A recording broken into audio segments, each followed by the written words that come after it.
La première année, c'était concluant. Donc on a décidé de franchir le pas et on est passé en conversion bio du coup au printemps 2019.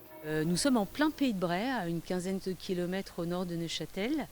Et la particularité de cette exploitation aussi, ce qui nous intéressait, c'était de venir sur une exploitation bio. On est venu parce qu'on est dans le cadre donc, de cette opération qui veut qu'on aille à la rencontre des agriculteurs qu'on aide grâce à notre politique agricole des aides aux petits investissements, qui a été votée depuis 2017 et qui avait été voulue et portée à l'époque par Patrick Chauvet. Là, on est vraiment sur une exploitation traditionnelle, je dirais, dans le sens où nous aidons beaucoup ce type d'exploitation. En général, tout ce qui concerne l'élevage, c'est à peu près 60% de nos aides.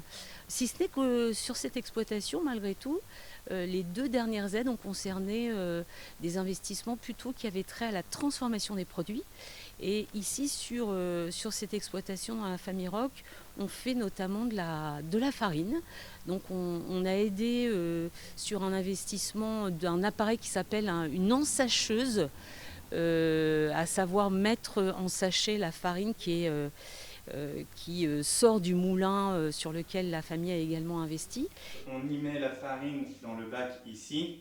Elle a un canal vibrant. On ouvre la trappe ici. Elle a un canal vibrant. On met notre sac de farine ici. Et elle a un peson ici. Et la machine vibre et remplit le sac. Et quand elle a atteint le poids réglé sur la machine, elle arrête de vibrer, elle arrête de remplir. Et on a un sac qui est rempli au bon niveau. Et puis, on a aidé également sur l'acquisition d'une presse à huile à colza. Ici arrive le colza. Donc ceci est un mélangeur. Ça permet pour nous de réhumidifier le grain. On brasse longuement et on laisse pendant une douzaine d'heures que l'humidité se répartisse bien dans le grain avant de pouvoir le transformer. On descendait le colza tout à l'heure du mélangeur. Ici c'est pareil, c'est comme un hachoir à viande. Il y a une vis sans fin qui pousse le colza jusqu'ici.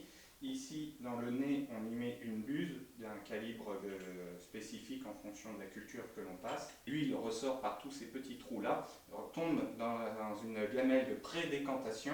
Une fois qu'on a laissé décanter l'huile dans le baquet, on a ici une pompe qui va aspirer l'huile dans le baquet, qui va la faire passer à travers un filtre.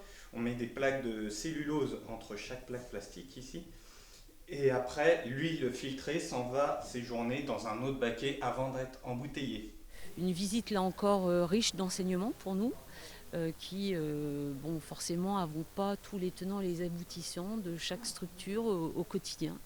Donc c'est vraiment riche d'enseignements toutes ces visites. Et puis ça permet aussi d'avoir une vision concrète quand on évoque les différents sujets qui ont trait à l'agriculture au département, depuis l'hémicycle de Rouen, d'avoir à l'esprit aussi toutes ces images, ces personnes que l'on rencontre au fur et à mesure de nos visites. Et ça, c'est ce qui est riche aussi, riche de contacts humains et de retours d'expérience. En tout cas, c'est ce qui nous intéresse tous, nous, à la direction de l'agriculture. Et c'est en cela aussi que les différents agents de la direction viennent aussi sur place, parce que c'est vraiment utile d'avoir ce contact humain. En tout cas, moi, ça me semble important.